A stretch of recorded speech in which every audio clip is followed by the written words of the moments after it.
Here we go!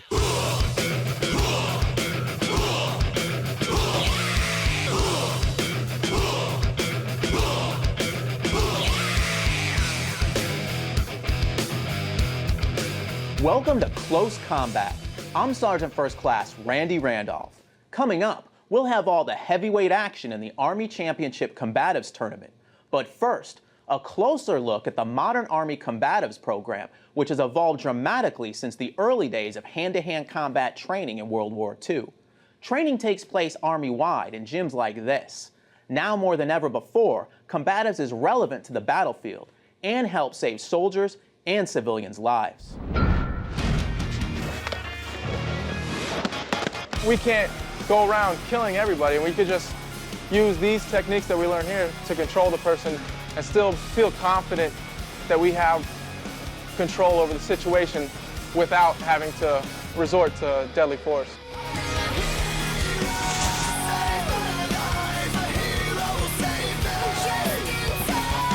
We teach boxing, kickboxing, judo, wrestling, and Brazilian Jiu-Jitsu all in one system in a matter of 4 weeks. Give them drills that they're able to continue training after they leave here and pass that on to their soldiers. So as they're learning to choke people, do takedowns, whatnot, they're also learning how it plays out with a rifle, or how it plays out with a knife or a pistol on you, or how do you know if the opponent is armed?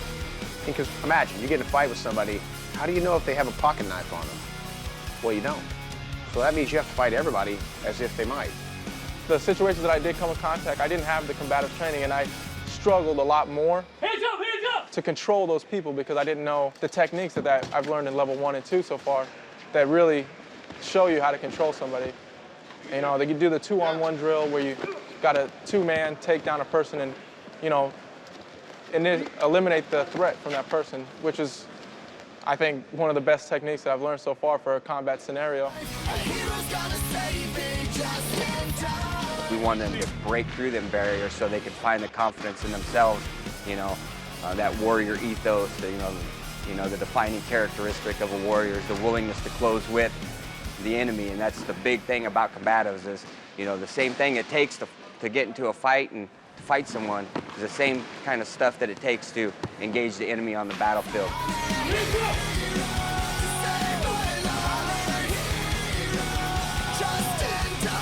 You're in a firefight, you go black, you have no ammo left, you know, and the enemy's right there on you. You end up having hand-to-hand, or you're clearing rooms, you know, in tight-knit quarters.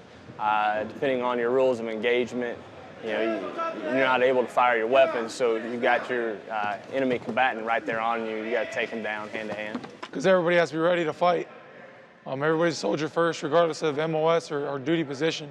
Your first priority is a soldier, and you never know when you're going to need that. When you take it down to the soldier level, they have to be confident that they can handle themselves. In all situations, we want them generally to step forward and say, I'm here to help. Every soldier is going to be in a situation where they're going to be in or around an enemy or in enemy territory. Regardless of what your job is in Iraq or Afghanistan, you're in enemy territory. So you need to be prepared for that. A hero's gonna save me just in time. Soldiers train in basic and tactical combatives at the unit level. Their instructors are trained and certified at Fort Benning's Combatives School. We caught up with some of the future instructors in the early weeks of the course.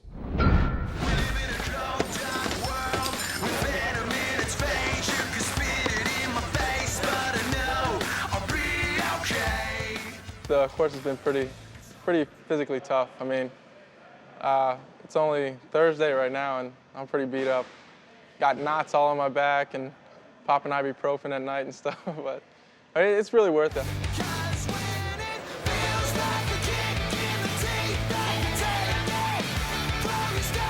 It builds up your confidence. You know, some of the drills that we do, you'll take a punch to the face, let you know that you can fight through it.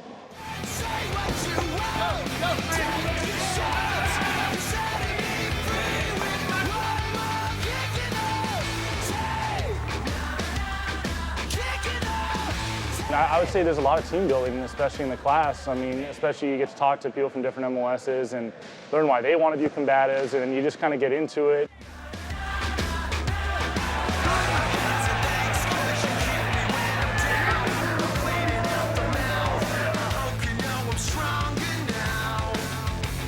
You know, this is kind of one of those fun, esprit de corps building, you know, physically demanding kind of courses that will keep kids coming back.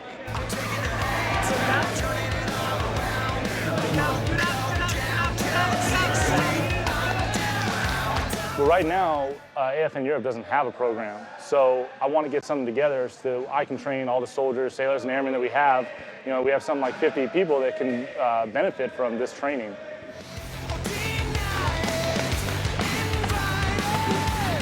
I had privates that would show up, and they've never been in a fight in their life. They're 135 pounds of, you know, timidness. So, you know, I want to do my part to try to prepare them to go into a hostile combat environment.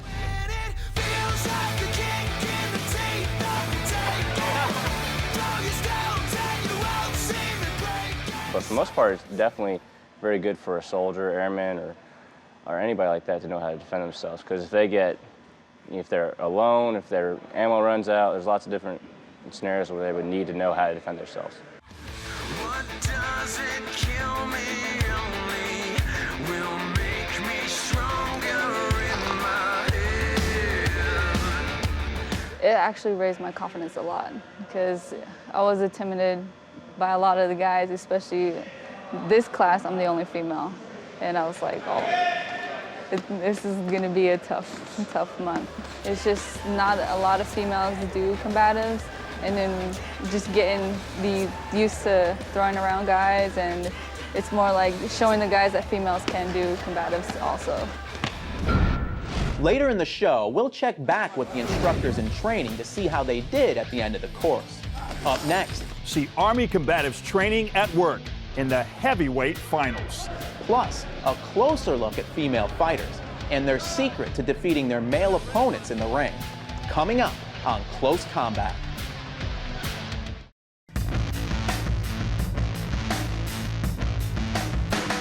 First thing that we're going to do is we're going to go over drill 1, which consists of 3 different moves.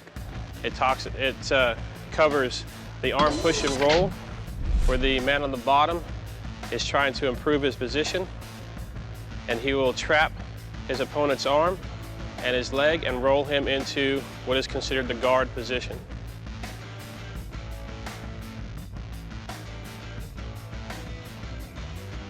Now his opponent has him in the guard. Now the next move is he's going to try to escape the guard and go to side control.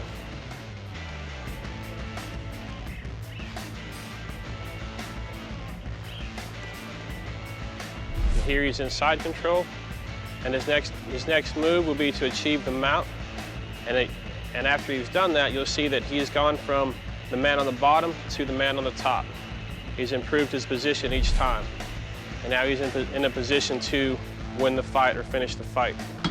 Level 1, again, is all about improving their position. So we'll go off of the same thing that we talked about in the first drill, off of the arm trap and roll. So the opponent on the bottom, he tries to do the arm trap and roll based on what the opponent on top is doing, but the opponent on top sees it coming. So as he does that, he creates space, and this gives the man on the bottom the ability to move out.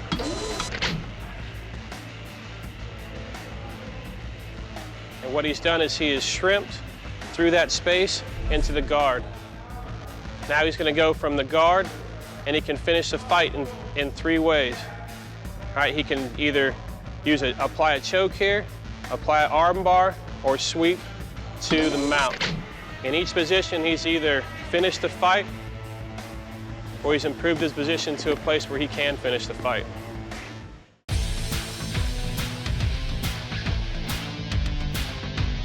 I'm Vance Stokes, here with Matt Larson, director of the Army Combatives program. Matt, you were ringside at the annual Army Combatives Championship. Tell us about the rules that are in effect for this competition. Well, in the preliminary bouts yesterday, it was limited striking. Open hand to the head, closed fist to the body. They could kick to the head. Today, it's closed fist to the body, and they can knee to the body as well.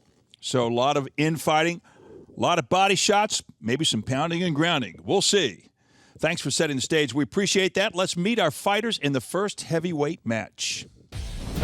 Lonnie Kincaid and Ivan Yechkalovsky competed for the bronze medal in this consolation fight. Here's what they had to say right before their match. My strategy is just going to attack, make them do something, either fight a stand-up or make them try to take me down. At that point, if we go to the ground, I'm going to take over down there, and I'm going to finish the fight from the ground. Well, yeah, and the guy that I have to fight, he's 342 pounds. He's huge. That's 120 pounds more than I weigh. So we'll just have to see what happens. So, Matt, these are the big guys, the heavyweights. They bring the thunder. Do you see a difference in their style, perhaps? Well, I think Lonnie Kincaid is a mountain of a man, and Yechkalovsky is going to have a real fight on his hands trying to take down that mountain. What about the weight difference between these two guys? Will that make a difference? It will certainly make a difference. It's hard to, with a 120-pound weight advantage, it's really hard to overcome.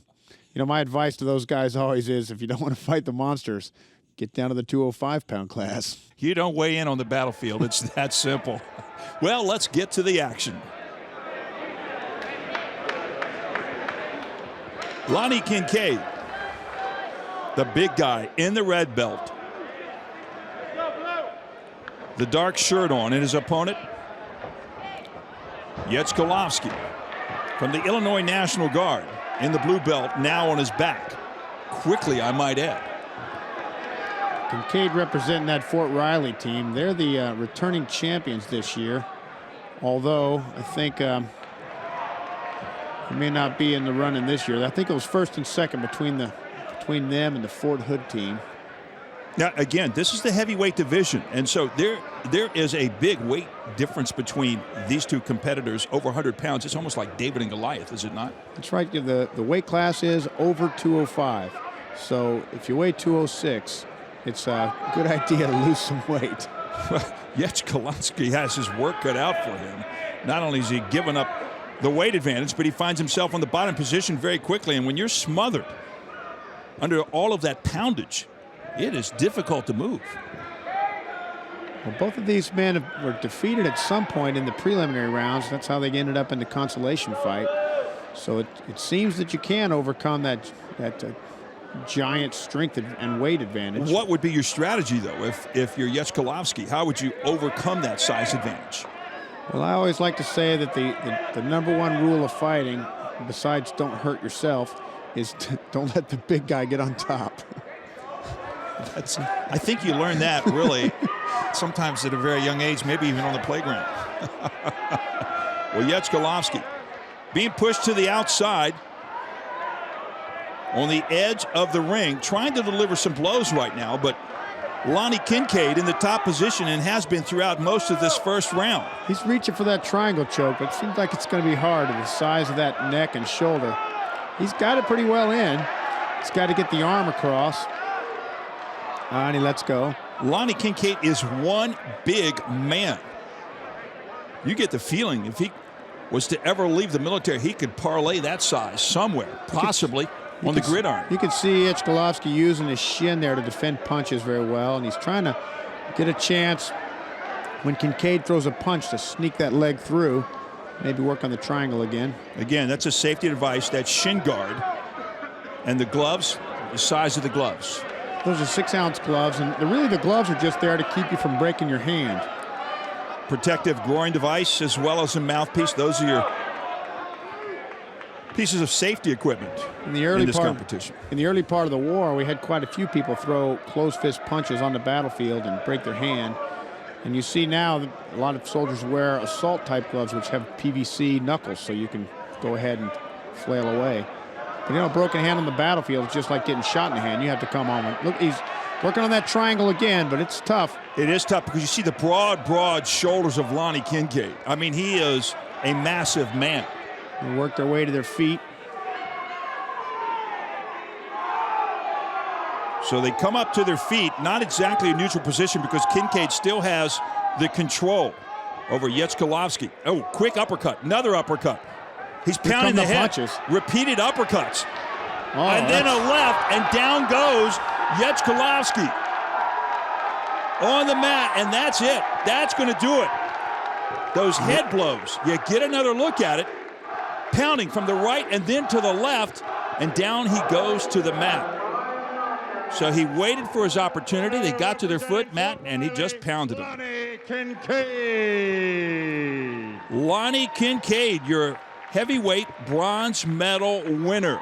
And he was very methodical. He used his strength and he used his size, finally came to that standing position, and then delivered those punishing blows. You know, and you could see a difference between like the boxing rules and whatnot and these. You could, as he was landing those blows, he had a hold of him with the other hand and was steadily, and that would be illegal in boxing or kickboxing. But in a real fight, it's a perfectly good tactic. And you can see that we allow many more of the tactics useful for real fighting. And on the battlefield, that could come into play at any given time. That's it. Coming up later in the show, we'll be back with all the action for the gold medal in the heavyweight division. Stick around for more Close Combat.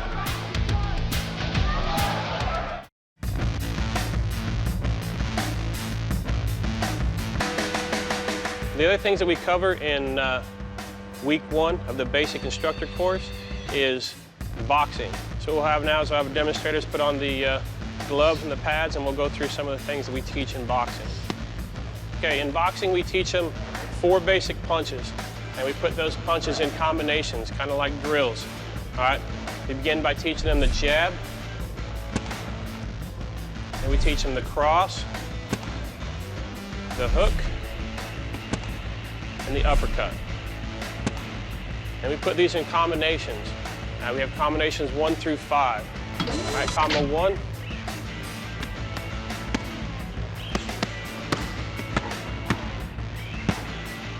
Combo 2.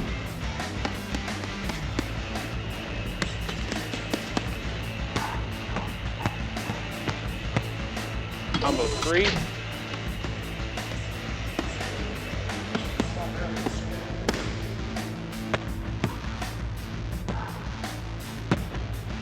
Combo 4.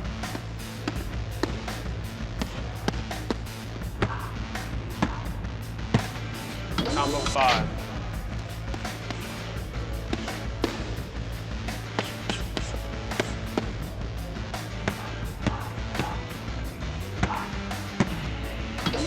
These become drills that they can continually train on and continually practice, not just here in the gym, but wherever they're at.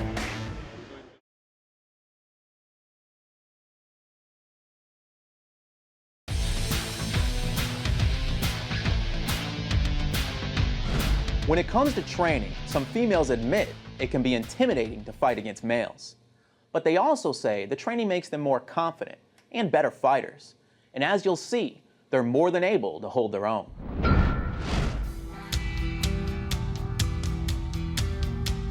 It started when I went to level 1, and it caught my attention. It's just not a lot of females do combatives, and then just getting used to throwing around guys, and it's more like showing the guys that females can do combatives also. And I started doing anti-attack, anti-rape courses, and then I started teaching, and from there it just kept going on until I finally said I want to compete at the age of 17.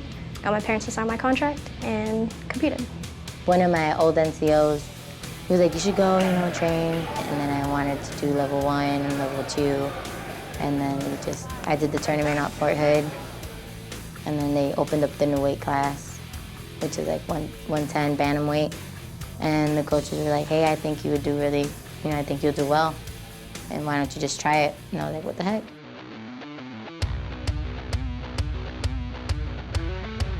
Intimidating, not so much. It was just more of a, that in their mind, they're soldiers. We're all soldiers, so our mentality is win, win, win all the time. And then for him, it's not just win. Now it's win and don't lose to a girl. They can't really hold you down. And it's really easy to squirm out of their locks and stuff, and they're so big, and it's hard to keep you down sometimes. But unless they get all their weight on you, yeah, it's pretty hard. For me, it's to prove a lot of guys that a lot of females can do it too. And it is all about the technique.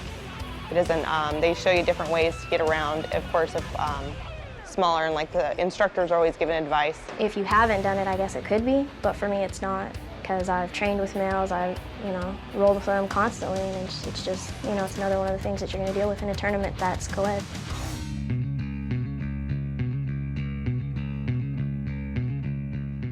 actually raised my confidence a lot because I was intimidated by a lot of the guys, especially this class. I'm the only female, and I was like, oh, this is going to be a tough month for me because a lot of these guys can probably practically pick me up and just throw me off of them. A huge confidence builder. I think after this course, it'll bring my confidence up quite a bit. You're going to be going into a building, you're going down an alleyway where they can get a hold of your weapon. They can even, you know, get any kind of distance between you and them. It'd be great, but if they close that distance, you're going to need it. You need to implement anything that you learned in the Army Combatives. Get around them or get them on the ground, try and disable what they're able to do to you. When you're out, like even as a soldier, you know, soldiers like, oh, they look at you wrong or something, they try to start an issue, a problem, and you're just like, in your head, you're like, I don't need to. You just ignore it because you know, like, if it really got to that level, you knew that battle's already won, so why even bother with it? Up next, we'll check back with the instructors in training to see how they did in the combative certification course. Plus, more heavyweight action in the Army Championship Combatives Tournament. Stick around.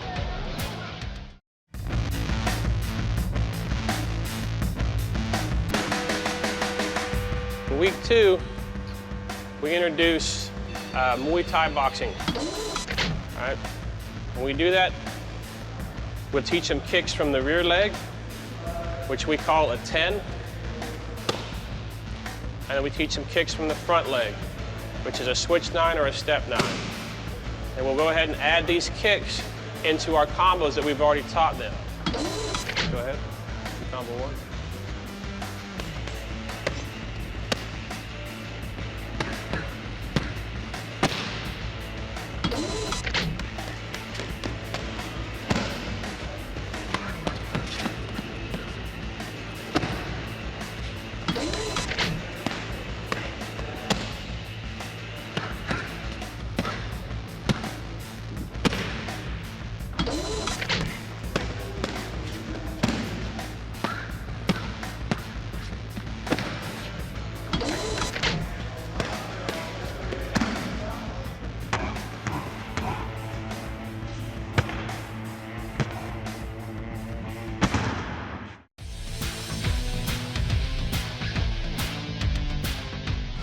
Earlier in the show, we met several soldiers going through the instructor's course at Fort Benning's Combative School.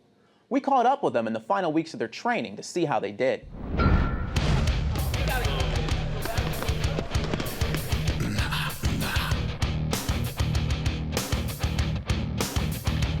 I'm pretty beat up, but I mean, it comes with the territory.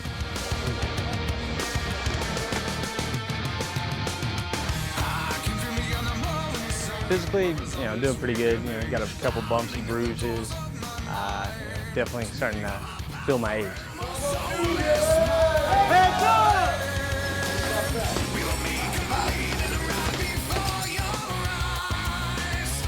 My body is aching quite a bit. I've gotten beat up pretty bad. Physically tired, mentally a lot more proficient in all my techniques that you were taught. It's a lot to learn and taught us a lot more than I've taught at all, like especially like the techniques and scenarios and situations that we're going to be caught in.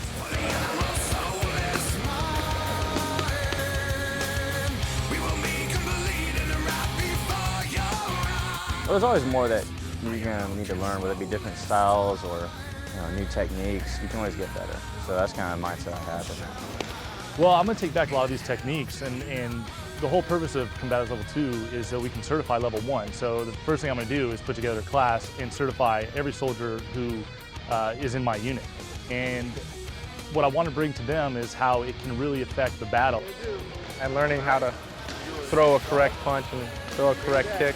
You know, passing that down to, your 19-year-old kid who hasn't been in a fight, who's been homeschooled his whole life and really sheltered from the world, and being able to pass that on to him and making him feel the confidence that I feel right now about going into a hostile situation and still being composed and coming out on top. So, I mean, that's something that I really want to pass on. All right, go do it.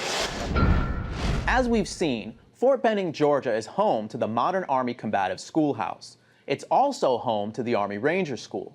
Candidates train in combatives as part of their physical and mental assessment.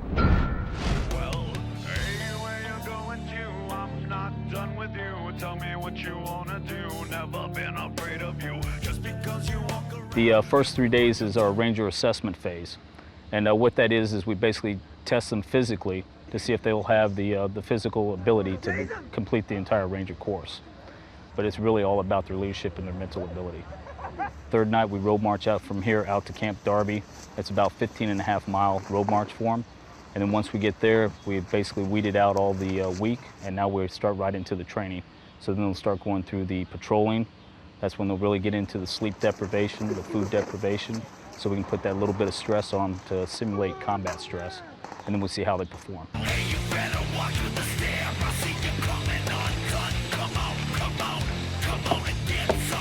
They'll be entering and clearing rooms in Florida phase, and they're going to run into an opponent, and they're going to have to take them down using Combatives techniques. We'll bring them in here, we'll test their leadership skills, we'll give them some new techniques to learn, and really the biggest thing for Ranger School is you learn about yourself. And that's what each one of these soldiers is going to do. They're going to learn how they react when they're lacking sleep, when they're lacking food, and when they're under those stressful conditions. They learn that they can actually make decisions, make the right decisions, and lead other soldiers. And we're starting to hit the mental hump right now. Like I said, they've been up since about 2 this morning. They won't get to bed tonight until about midnight. And then they'll be back up about 2 again. So they're going to start working on about 2 to 4 hours of sleep for the next 60 days.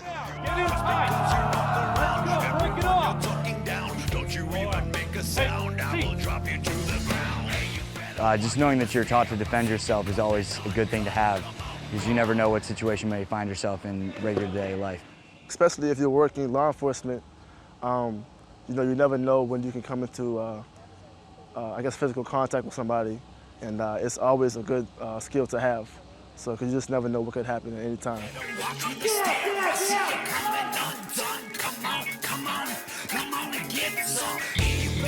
Combatives, I'd say, is a good program to have at all times, because you never know when you might need something.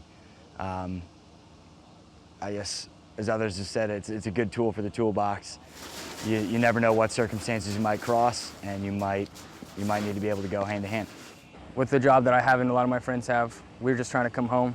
So, you know, we're just eliminating the enemy and trying to come home at the same time and bring each other home. So anything we got to make that happen and to accomplish the goal overseas, that's what we got to do.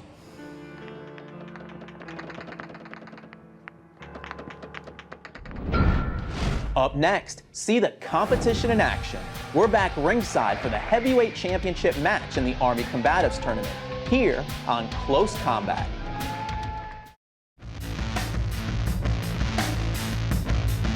All right, all the skills that we teach them in the first 3 weeks are to get them ready for combat.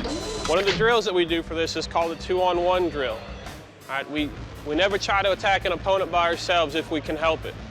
Okay, so what we do here is we have 2 demonstrators in their kit, and we have a bad guy here. The bad guy is going to try to attack them, all right, while they're trying to control the situation. And they'll finish the fight, put him in a position to cuff him up and take him back to the fob.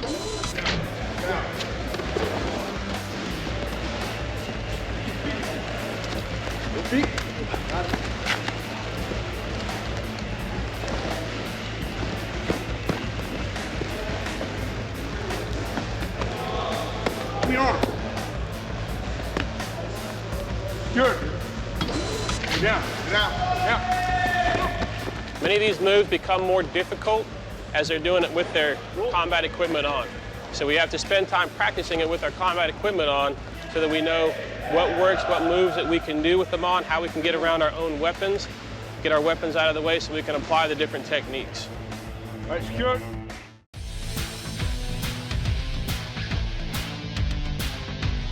I'm Van Stokes, back with Matt Larson. Now, for the final fight in the heavyweight division, let's meet our competitors. Aaron Jackson and Ngozi Collins competed for the gold medal and the championship title in the heavyweight division. Here's what they had to say heading into the fight. I'm feeling good.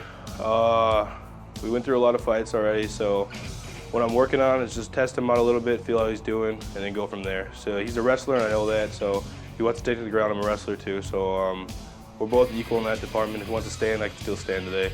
So I'm not worried about the fight too much. It's going to be a good fight. He's a good guy, and I have no problems with him.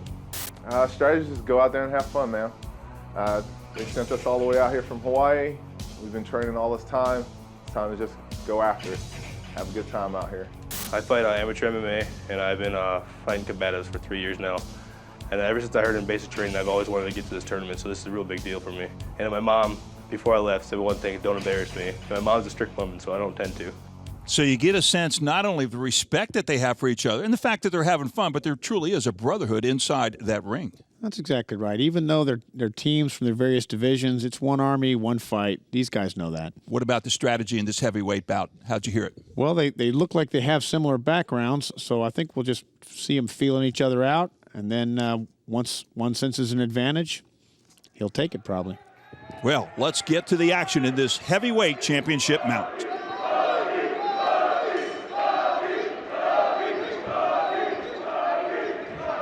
Very quick. In comes Aaron Jackson. You got Aaron Jackson in the red and Ngozi Collins in the blue belt. Both wearing dark jerseys and, of course, same pants. That's the uniform in this competition, isn't it, Matt? It is. That's the pants of the Army combat uniform.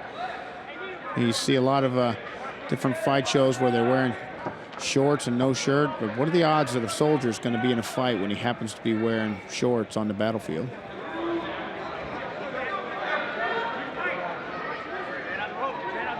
The odds are not great. You're going to have to take whatever comes your way, and if there's a weight difference, if there is a size difference, whatever, that's what you're training for. Looks like Jackson is doing a better job of controlling the head position here. A lot of the key to the stand-up fighting is having your head in the position for the leverage.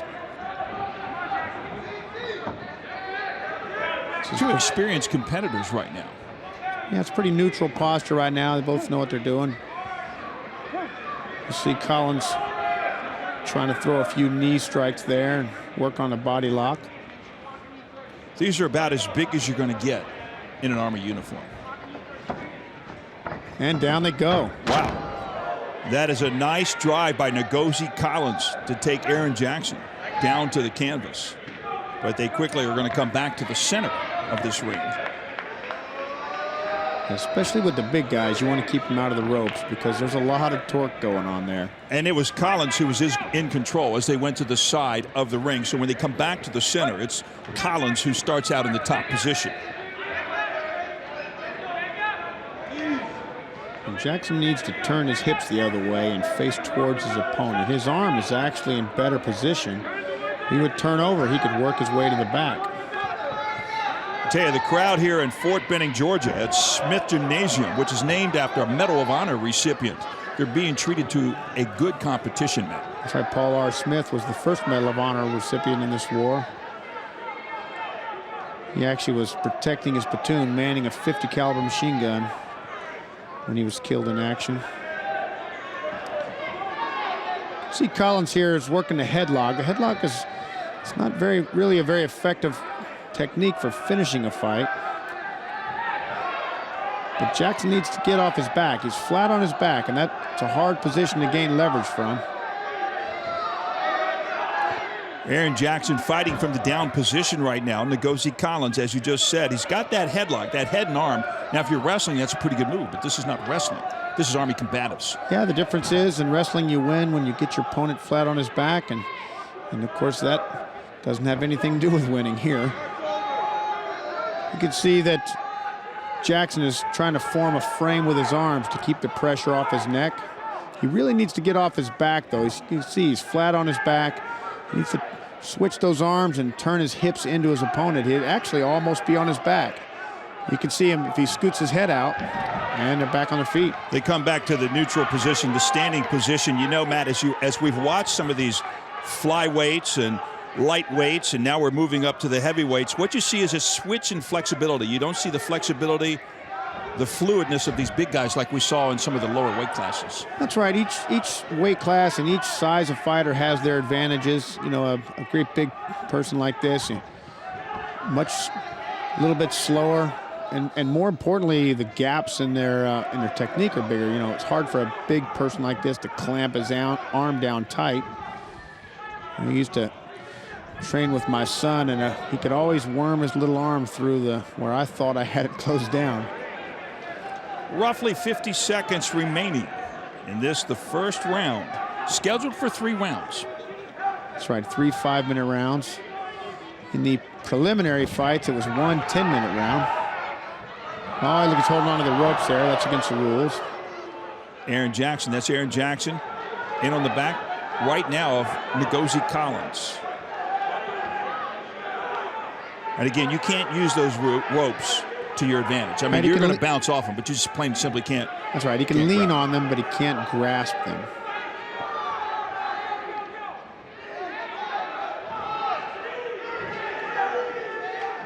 Ten seconds remaining.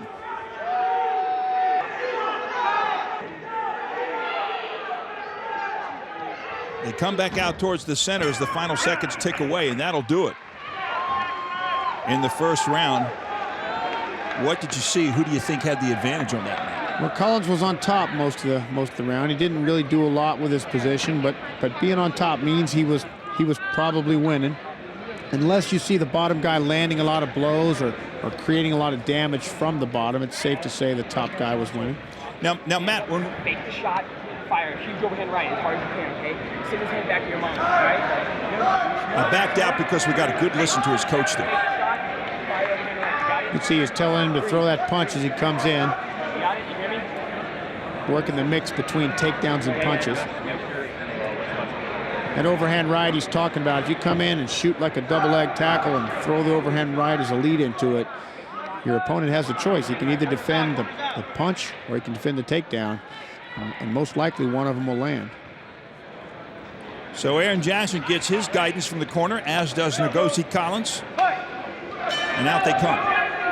Round number 2. You can see he tried to do just what his corner told him to, threw that punch on the takedown. Didn't quite work out for him. Oh, these big guys come over to the edge of the ring. Still fighting in the ropes there. It's a little difficult to fight through the ropes sometimes, is it not? Yeah, the ropes are not optimal.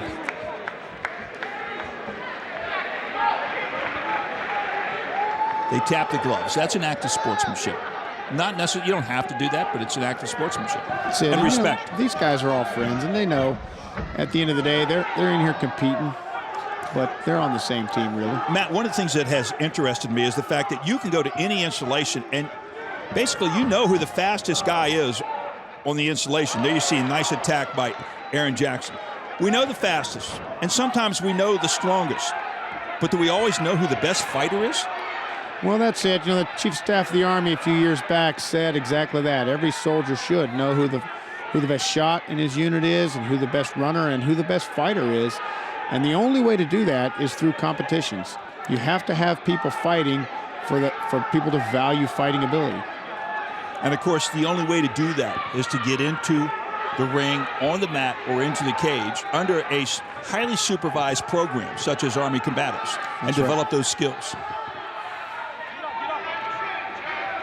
And in this war, one of the things that we found out, before the war, it was easy to think technology would take a lot of the hand-to-hand fighting out, but the truth is, when you're fighting in buildings, how big do you suppose the average room in Iraq and Afghanistan is? Probably 8 by 8.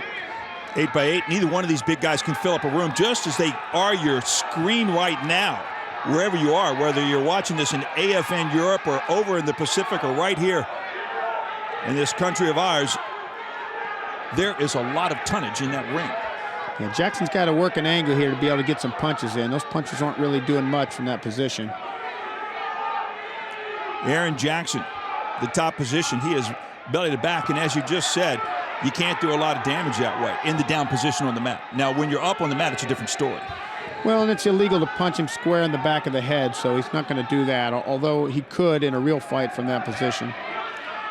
Once again, you know, as much as these guys are trying their best, a real fight, you know, somebody has a knife in their belt, or there's guns or buddies, or so as much as this is similar to a real fight, many of the same skills and strategies, it's not really a fight. You hear about the fog of war, and you hear that basically there are no rules and things get very messy very quick, and so it is in this competition as well sometimes. But credit the referee and credit those that are watching out for the safety of these combatants inside the ring. This is a controlled situation. And on battle, a little bit different sometimes. They tap the gloves again. And again, that's a sign of respect, one for the other. Aaron Jackson in the red belt. Ngozi Collins from Schofield Barracks in Hawaii in the blue belt. Jackson in on the attack, and he takes him down. Big takedown. Good position right now. Pounds him in the back because, as you said, he can't go to the back of the head, but those are strong body blows. There's aggregate effect, a cumulative effect, Matt. And that's it. I think the ref pulled him off. That is enough. You talk about a cumulative effect, and the referee saw that. And Aaron Jackson just got Ngozi Collins on the ground and just pounded him until the referee had to stop that bout. That's right. The referee is looking at it. Didn't look like Collins was doing anything to defend himself, just absorbing blows, and that's the time to stop the fight. There is a limit to how many blows they can absorb. By referee stoppage in the red corner for the heavyweight championship, from representing Joint Base Lewis McCord, Aaron Jackson. So Aaron Jackson, the heavyweight champion in this Army Combatives Championship. He is the biggest, he is the heaviest, he is the baddest right now of this competition. He did a good job. That fight was really good. It went back and forth. Both guys had some good opportunities. He just saw that one opportunity at the end there and capitalized on it. And if Collins had done more in that position, the fight might have gone on a little longer, but since he didn't, that was a good referee stoppage. Once Collins basically got on his stomach, Jackson was on the top. It was more of a pounding situation that Jackson took advantage of. That's right. Well, let's hear from our winner. What a way to end the tournament, eh? Yeah. We ended my endurance, too. So how'd you do it? Well, all I heard was him warning him to protect himself, and I just turned into Overdale, so just went crazy. But he's an amazing athlete, and I'm proud to fight him. How does it feel to be a champion? I got to go back to work on Monday, so it's all good. All right, anybody like to shout out to? Yeah, I want to shout out to the crew of J Blam. I want to shout out for my mama, because my mama wouldn't be here. And my doc back at home, Doc Malovich, I want to shout out to you. All right, congratulations. Thank you. Aaron Jackson, your heavyweight winner, and like he said, he's got to get back to work on Monday. But let me tell you this, Matt, this tournament just seems to grow in size and in quality every year. What do you owe that to? Well, that's right, Van. This tournament is 30% larger this year than it was last year, almost 500 competitors. And the truth is, as we get more involved and more soldiers deploy, we realize that hand-to-hand combat happens every day in the war zone. In an urban fight, small rooms, it's become much more important than people would have thought before the war. And as that necessity spreads throughout the Army, this, not only for its practical abilities on the battlefield, but also in how it instills the warrior ethos and the Army values, is why it's become as important and as popular as it has. And it's created through programs like this. Matt, thank you very much. Thank you, Van. Well, congratulations to Aaron Jackson for winning gold in the heavyweight division. From Matt Larson and the entire broadcast crew, I'm Van Stokes. We'll see you next time on Close Combat. Here we go!